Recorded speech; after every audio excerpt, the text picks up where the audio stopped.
Hello বন্ধুরা, আজকে আবার চলে এলাম ইসপের একটা গল্প নিয়ে। গল্পের নাম শিয়াল ও কাঁটা গাছের ঝোপ। এক শিয়াল একটা বেড়া ডিঙুতে গিয়ে পা ফসকে পড়ে যাচ্ছিল। সামলাতে গিয়ে ধরল সে এক কাঁটা গাছের ঝোপ। ঝোপের কাঁটায় তার পা গেল একবারে ছিঁড়ে কুটে।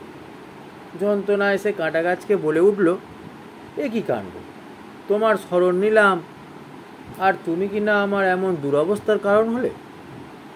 তখন কাঁটা গাছ বলল, বন্ধু, আমাকে ধরতে গিয়েছো তুমি, এখানেই যে তোমার মস্ত বড় ভুল। আমি নিজেই যাকে পাই তাকেই ধরি। এই ছিল গল্প। আচ্ছা বন্ধুরা, বলো তো এই গল্প থেকে আমরা কি শিখতে পারলাম? তোমরা কমেন্ট সেকশানে জানাও কি শিখলে। আর এখন আমি বলে দিই এই গল্পের নীতিকথা কী। এই গল্পের নীতিকথা হলো, দুশ্মনের স্মরণ ক্ষতির কারণ। তার মানে যাকে যে তোমার শত্রু তাকে যদি তুমি মনে করো বা তার যদি স্মরণ নাও, তাহলে সেটাই তোমার ক্ষতির কারণ হয়ে দাঁড়াবে। আচ্ছা বন্ধুরা, এইটা ছাড়া যদি তোমাদের অন্য কিছু মনে হয়, তাহলে সেটাও কিন্তু কমেন্ট সেকশানে জানাতে ভুলো না।